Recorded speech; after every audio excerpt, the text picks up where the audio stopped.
Hello and welcome to our fourth video on strudel, making music with code. This video is entitled Dat Bass. We're going to add some bass to what we created last week. So what we ended up with last week was our bass line, and we started writing things vertically. You can, it's up to you. You can write things horizontally, so just go along the page like this, or you can write things vertically, go down the page like this. Vertically might be easier to edit, but it's entirely up to you. So you can comment out a line much more easier than if you commenting out a part here. Because if you comment out, say I want to comment out the decay here, it comments out the rest of the line. Whereas when you write it vertically, you're just commenting out that instruction. And if you want to choose between 2 or 3 sounds, it's slightly easier to edit out the sounds that when it's written vertically. 2 other things.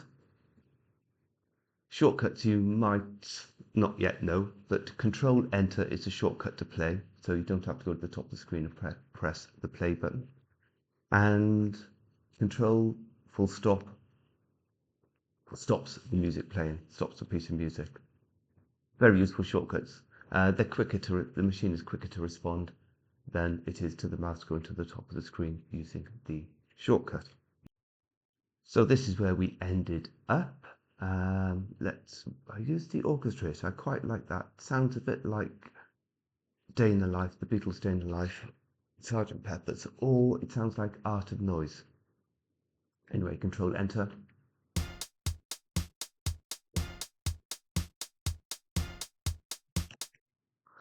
What we're going to do this week is add a bass line to our piece of music. So let's comment out this so it doesn't play.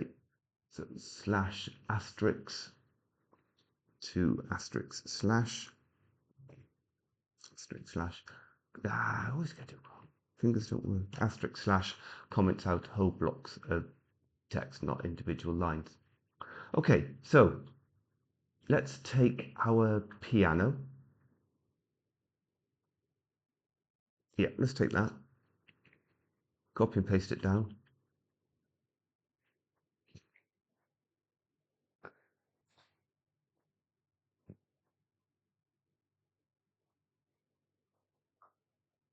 And let's add a bass note. So let's have a look at some stuff we did last week. We did a little bit of the keyboard, structure of the keyboard. C, D, E, F, G, so that 1, 2, 3, 4, 5, 6, 7 notes, and 2 and 3 gives you 12 notes. Let's use C, D, E. Let's do E, D, C as our bass line.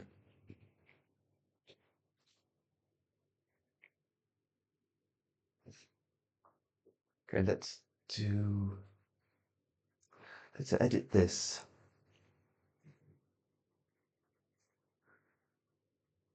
So we want E, D, C. I might change that around. The drum beat, the backbeat is based on 4 beats to the bar, if you can remember all the way back there. It's sort of based around 4. So having 3 notes is not wonderful. So we'll put 3 notes in. We'll put 4 notes in there. E, E, D, C. Because it's a bass, we want it to be at the lower end of the keyboard, the piano keyboard's lower end. The lower the number, the lower the octave. So we using 4 last time, which was the middle of the keyboard. So let's go to E1, which is the lowest part of the keyboard. We want to change this from our orchestra. I don't think it'll sound too wonderful in orchestra. Let's find out.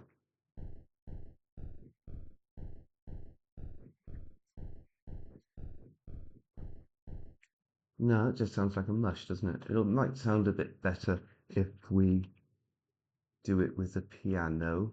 Again, this will be a the low register of the piano, the left hand side, left hand, Control Enter.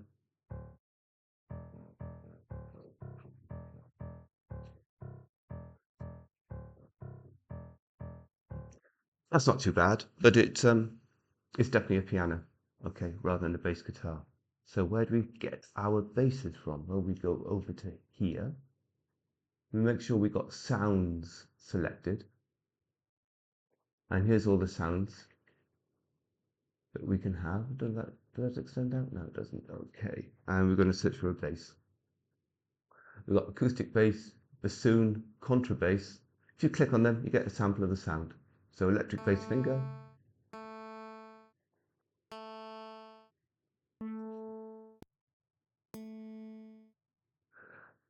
Acoustic bass. That sounds quite nice. Or GM fretless bass. They sound very similar, don't they? In fact, with my ears, I can't tell the difference. Let's pick GM acoustic bass. You can either just type it in, remember what it is, copy, type it in. But you should be able to copy it. Let's see if that should work. Right, you can select it if you're lucky. Control C, come across, get in there within the speech marks. It's a human readable word. So it's human readable, so you put it in speech marks.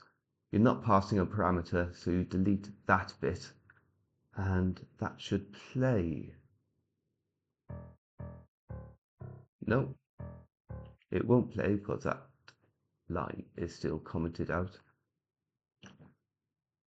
There we are. So there.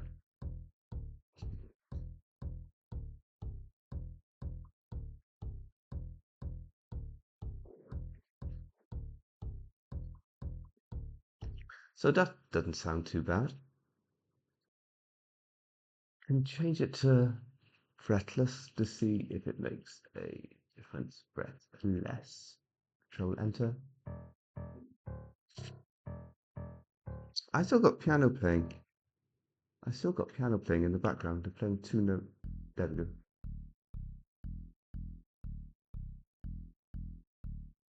Yeah, that sounds pretty good.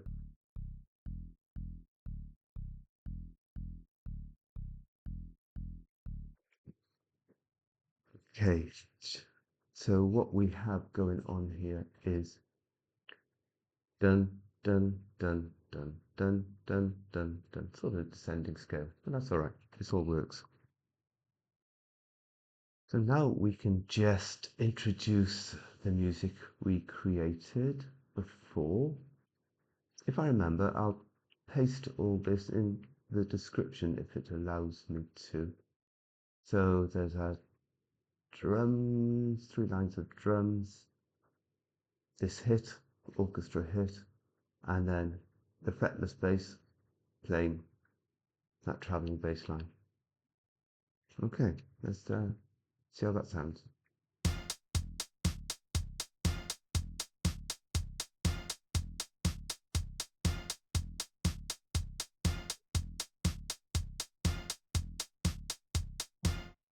So that's okay. That's quite nice. The bass tends to fatten out the sound of it. It's obviously the low frequency stuff, and it tends to fatten the sound out. Bass always travels. If you're listening to music from a distance, you can always hear the bass. The bass travels. It's low frequency stuff. It travels further. You can't hear the cymbals from a distance. They're high frequency and they just decay very, very quickly. But the bass travels. It's important to get the bass right. And you feel it through conduction as well. You feel it through your body, not just through your ears. Okay, that's enough for today. That's an introduction to bass. As I said, the bass fattens out or fills out the lower end of the sound you're creating. I will do a bit more on the top end of the sound next video. Thanks for watching, and I will try and put all this code in the description.